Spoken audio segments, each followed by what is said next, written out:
Sidi Sissoko laa tudd nekk consultant principal du programme de renforcement des capacités des citoyens pour le contrôle de l'action publique. SED di organisation bi nga xamee ne nii moom moo koy mettre en œuvre mu touché nag ay 3 communes de Thiès ville ak 3 communes environnantes. Pour rappel fan yële ci ginnaaw dañoo dajale woon acteurs locaux yi ak élus yeeg presse bi ci benn processus bu ñu tuddee processus de formulation des demandes citoyennes. ci biir réunion boobu atelier boobu acteurs locaux yi génne nañu pour commune bu nekk 5 demandes yi nga xamee ne nii moom la ñu am bugg seeni commune jàpp ci ñu régler ko. bi ñu defee loolu ba pare acteurs locaux yooyu tamit daal di teg ay comité de suivi maanaam bindu woon nañu pour bokk ci comité de suivi. li mbëbët réunion wu tey bi nag mooy comité de suivi yooyu nga xamee ne nii nit ñi bindu woon nañ ci comité de suivi yooyu daal di daje daal di xool bu baax lan ak lan la ñu war a mën a def. fi mu toll nii kon ñoom ñi ngi structuré wu dinañ am président am rapporteur ba pare dinañu xam nan la ñuy delluwaatee ci seeni commune bu nekk ñu xool ak maire bi 5 demandes yi nga xamee ne ni moom la acteurs locaux yi génne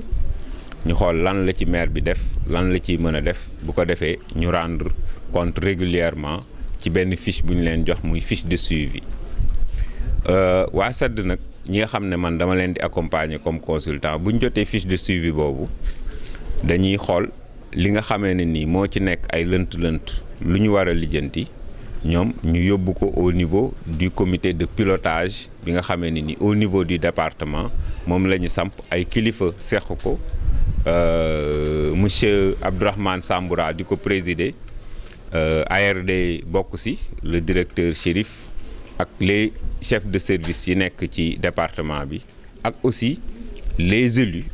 ils sont représentés dans ce comité là. comité nag boobu moom mooy xool li nga xamee ne ni moom mooy demande yi lan lañ ciy mën a jàppale waale maire yi service technique yi ñëpp jàppalante ba citoyens yi li nga xamee ne ni moom moo nekk seen demande ñu bind ko demande yooyu ñu mën leen a sottil balaa programme bi di jeex incha allah. loolu mooy li nga xamee ne ni moom moo donc dajale acteurs yi fii tey acteurs yi fi dajee ci suba si mooy Thiès Est ak Fandène ak Thiénaba ak Notto Diobass. ci ngoon si dinañ am Thiès Ouest ak Thiès Nord ñu daje fi ñoom it daal di rëdd li nga xamee ni mooy seen comité de suivi ak discuter seen plan de suivi nan lañ koy defee. Nous sommes aujourd'hui réunis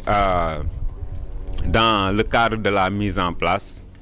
des comités de suivi des demandes citoyennes. Pour rappel, il y a quelques jours, nous nous sommes réunis ici et dans les autres communes avec les acteurs locaux et les élus locaux et avec les acteurs de la presse aussi, pour identifier quelles étaient les 5 demandes prioritaires que la commune voulait adresser au maire.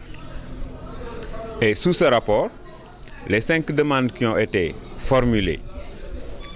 ont été communiquées dans un premier temps au maire. Les comités de suivi qui sont réunis aujourd'hui ici vont se structurer avec un président et un rapporteur, et ils vont commencer le travail de suivi dès le mois d'avril. Comment ils vont faire? Ils vont adresser une lettre au maire, ils vont lui annexer les 5 demandes qui ont été formulées, ils vont lui annexer aussi la liste des membres du comité de suivi, et ils vont demander une audience au maire pour voir quelles sont les réponses qui peuvent être données ou qui ont été données à ces demandes-là. Et chaque mois, le comité de suivi rencontrera le maire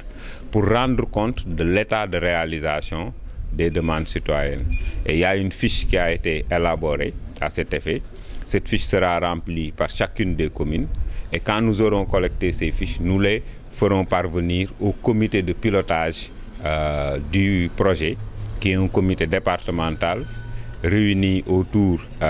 du colonel Abdourahmane Samboura, de l'ARD, du service de la planification, du service de l'agriculture et aussi des maires des différentes communes qui sont représentées, ainsi que la presse. Ce comité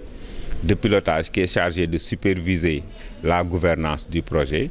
va à partir de ce moment faire le point sur l'état de réalisation, étudier quels sont les manquements, quels sont les blocages, quelles sont les contraintes et travailler, parce qu'il s'agit de techniciens et d'élus, à ce que ces demandes-là soient des demandes